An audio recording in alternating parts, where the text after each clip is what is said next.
Assalamualaikum warahmatullahi wabarakatuh. Puji serta syukur marilah kita panjatkan kepada Allah Subhanahu wa taala yang telah memberikan kita nikmat, beribu-ribu nikmat. Tidak lupa selawat serta salam kita junjungkan kepada Nabi Muhammad SAW beserta sahabat-sahabatnya.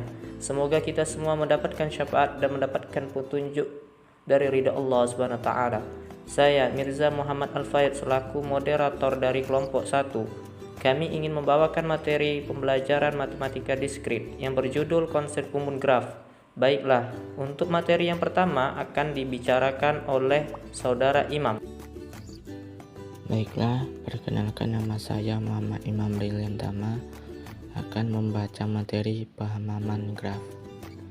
Graf merupakan representasi suatu permasalahan menggunakan sekumpulan lingkaran, simpul atau nodes yang dimungkinkan untuk terhubungkan dengan sekumpulan garis, sisi, atau edge.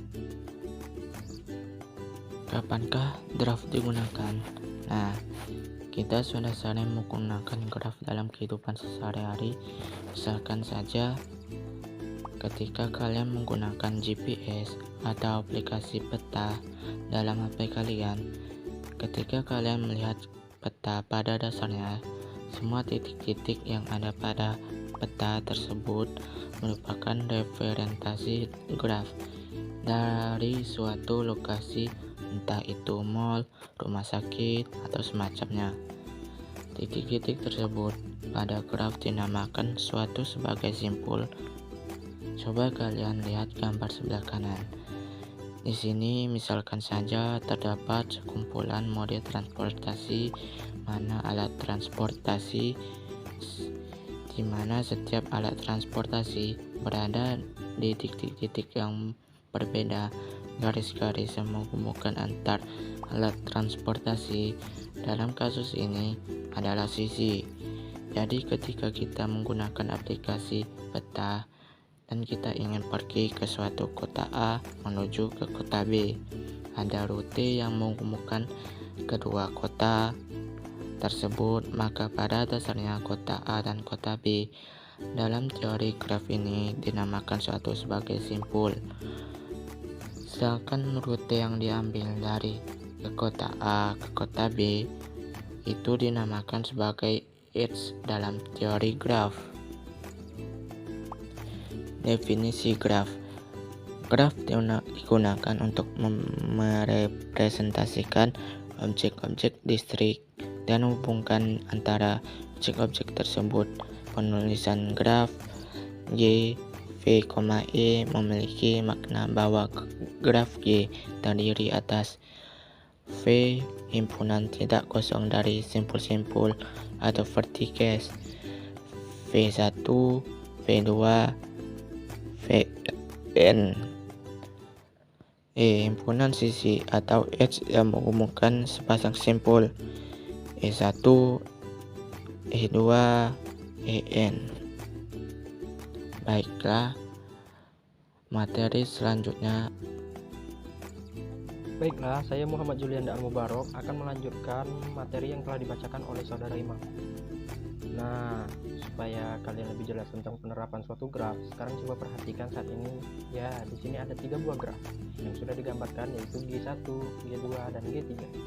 Di sebelah kanan kamu bisa melihat bagaimana kita mempresentasikan graf-graf, dan sebelah kiri kita mempresentasikannya menggunakan notasi matematis. Kalau kita lihat, misalkan sekarang kita berfokus ke graf G1 ya.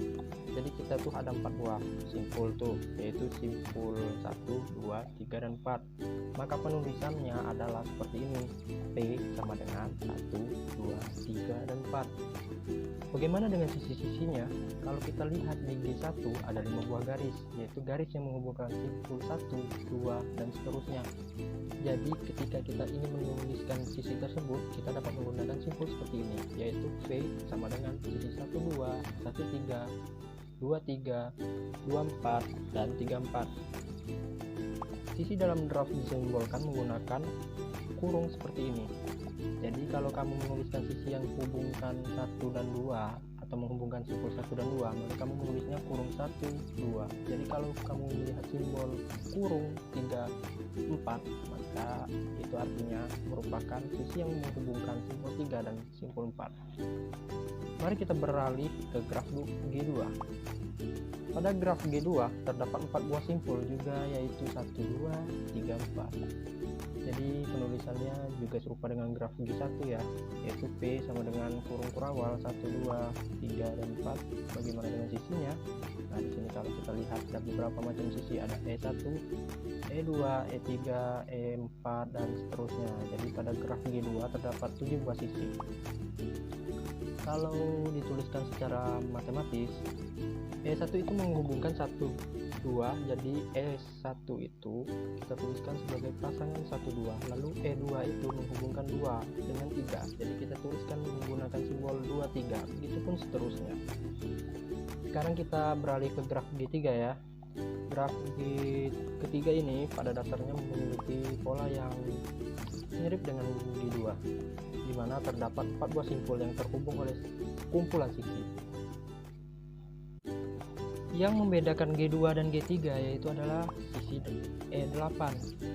Sisi E8 menghubungkan simpul 3 dengan simpul 3 itu sendiri sehingga berbentuk suatu lingkaran. Oleh karenanya yang membedakan penulisan G2 dan G3 terletak di titik ini, yaitu adanya sisi 3,3 dalam graf 33. Kita namakan sebagai sisi gelang karena titik awal dan titik akhirnya sama sehingga membentuk sisi berupa gelang.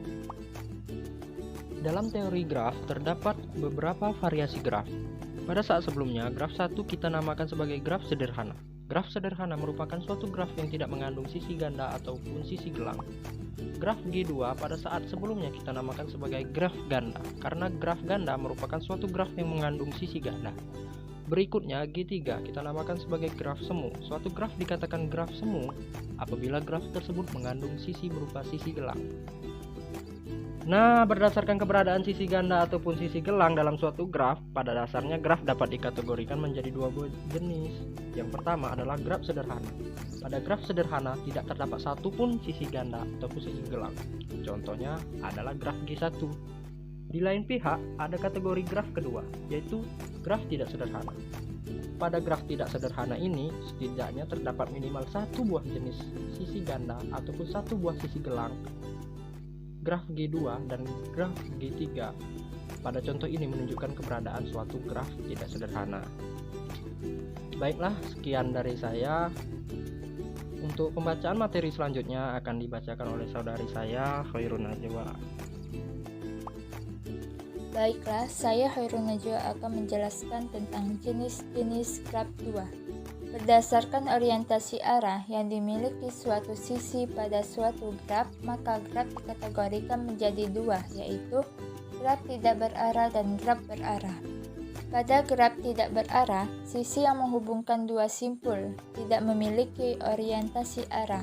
Sedangkan pada graf berarah, setiap sisi menghubungkan 2 buah simpul memiliki orientasi arah. Artinya, ada titik asal dan titik akhir. Coba perhatikan kelima graf ini. Pada graf ini, G1, G2, dan G3 merupakan graf tidak berarah, sedangkan graf G4 dan G5 merupakan graf berarah. Kalau kita lihat suatu graf dinamakan graf berarah, pasti memiliki sisi yang berwujud suatu tanda panah, di mana ada titik awalnya dan titik akhirnya. Sedangkan graf tidak berarah, sisi ditulis menggunakan garis biasa saja, tanpa tanda panah. Kalau kita perhatikan suatu graf G4 dan G5, di sini dapat dilihat bahwa pada graf G4 dikategorikan sebagai graf berarah biasa saja. Sedangkan pada graf G5 ini dinamakan sebagai graf ganda berarah. Kenapa bisa dibilang graf ganda berarah?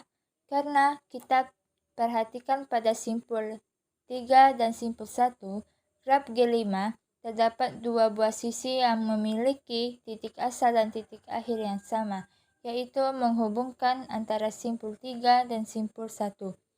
Sedangkan pada graf G4 tidak terdapat 2 buah sisi. yang menghubungkan titik awal dan titik akhir yang sama. Selanjutnya, berikut jenis-jenis graf. Jadi, berdasarkan yang kita bahas sampai saat ini, terdapat 5 jenis graf, yaitu untuk kelima jenis graf ini, karakteristiknya ditentukan oleh 3 buah parameter, yaitu bagaimana sisinya, apakah sisi ganda diperbolehkan, atau apakah sisi gelang dibolehkan. Jadi, kalau kalian perhatikan tabel ini, apabila terdapat suatu graf tidak berarah yang tidak memiliki sisi ganda, tapi memiliki sisi gelang tersebut, kategori apakah graf tersebut? Kalau kita perhatikan tabel ini, maka graf tersebut termasuk ke dalam graf semu. Kenapa? Karena di dalam graf tersebut terdapat titik gelang, jadi suatu graf dikatakan sebagai graf semu apabila graf tersebut boleh memiliki sisi gelang, walaupun graf tersebut tidak memiliki sisi ganda. Baiklah, saya Rahmat Dwi Cahyo akan menjelaskan materi selanjutnya, yaitu contoh penerapan graf. Beberapa contoh penerapan graf yakni 1. Rangkaian listrik. Pada slide ini terdapat suatu rangkaian listrik yang ditampilkan pada gambar A. Pada gambar A ada 6 buah titik, di mana setiap 2 buah titik terhubung oleh 1 buah sisi. Sisi tersebut bisa berupa hambatan ataupun berupa suatu sumber tegangan listrik. Representasi dari masalah pada gambar A dapat dituliskan menggunakan notasi graf seperti pada gambar B.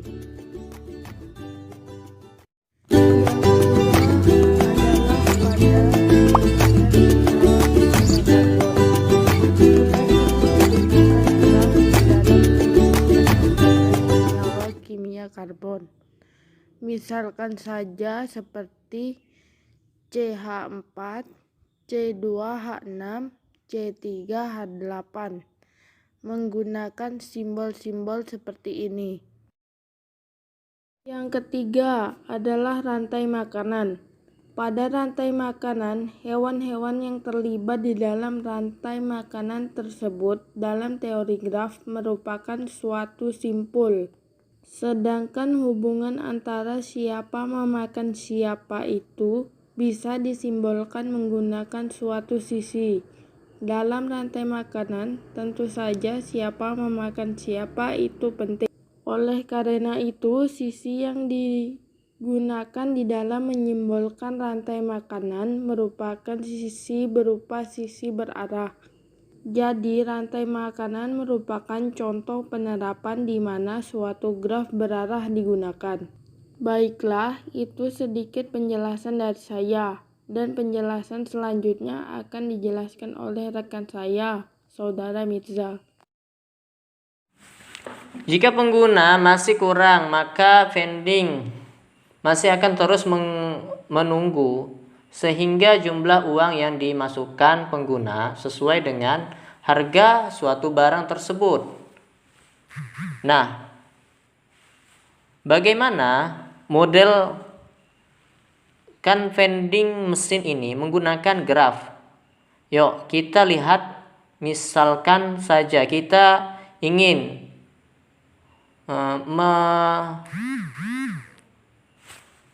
melakukan pemodelan terhadap cara kerja suatu teknik mesin yang menjual minuman seharga Rp15.000.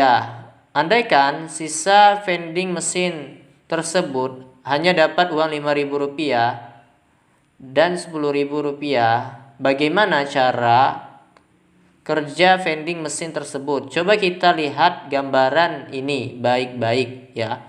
Di sini kita perlu membuat 4 buah simpul, yaitu simpul A, B, C, D, di mana masing-masing simpul merupakan mendeteksi dari kondisi uang yang saat ini sudah diterima oleh vending mesin. Simpul A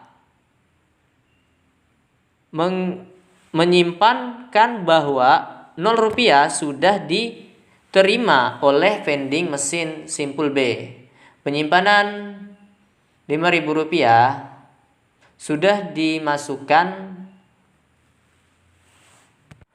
pengguna yang C, bahwa Rp10.000 sudah dimasukkan, dan yang D bahwa ada Rp15.000 atau lebih dari pengguna. Artinya simpul D sudah boleh mengeluarkan minuman yang dijual. Si pengguna dalam mata kuliah lain. Simpul-simpul ini sering juga disebut sebagai start dari dua permasalahan.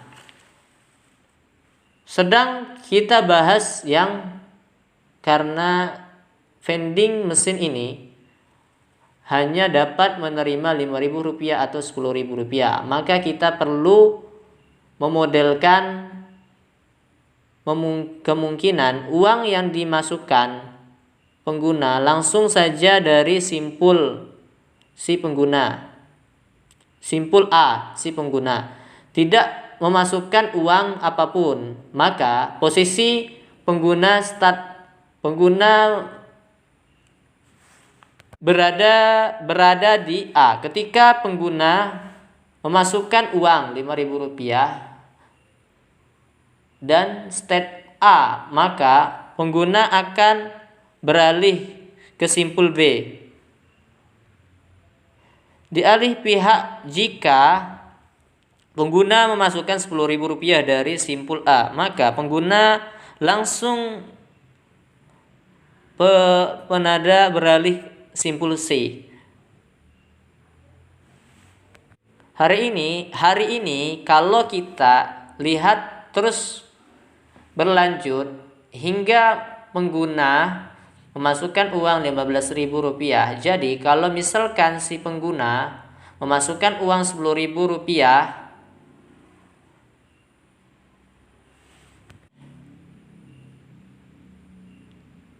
sebabnya dua buah, maka yang pengguna akan beralih dari simpul A ke simpul B. Setelah itu pengguna akan beralih dari simpul C ke simpul D. Bagaimana dengan kembalian yang jika kita membeli tentang pengembalian uang, maka kondisi graf yang menggunakan tindikasi kan perlu diubah dengan yang lebih kompleks. Tapi itu akan kamu pelajari dalam mata kuliahan bahasa dan otomatis adalah 0 ketika kita menggunakan membahas graf, mempresentasi alih tending.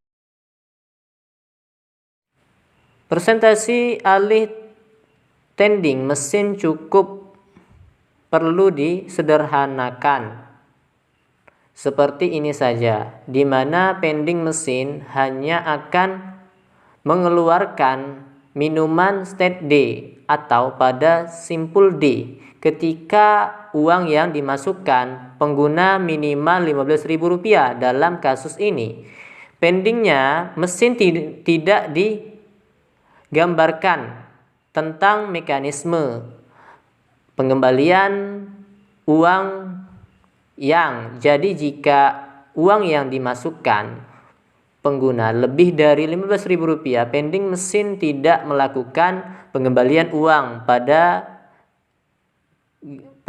graf ini. Sisi-sisi yang menggunakan huruf V mengindikasikan bahwa suatu kondisi otomatis merubah tanpa dilakukan aksi apapun. Jadi kalau kita lihat di simpul A, B, C, kondisi simpul tidak akan berubah seperti apapun. Jadi misalkan uang yang terkumpul saat ini 0 rupiah atau berada dalam simpul A, maka start kondisinya akan tetap berada di A. Walaupun tidak dilakukan kondisi apapun. Berbeda dengan ketika kita berada kondisi D, pada simpul D, ketika kita tidak melakukan aksi apapun, di mana pending mesin telah menerima uang lebih dari cukup pending mesin akan mengeluarkan minuman yang kita beli, lalu beralih ke simpul A. Baiklah, sekian pembawaan materi konsep umum graf dari kelompok kami. Saya Mirza Muhammad Al-Fayed sebagai moderator, perwakilan dari kelompok 1. Mohon maaf sebesar-besarnya apabila ada kesalahan kosakata dalam pembawaan materi kami. Burung dara, burung cendrawasih. Cari dulu di Papua. Cukup sekian, terima kasih. Semoga bermanfaat untuk kalian semua. Wassalamualaikum warahmatullahi wabarakatuh.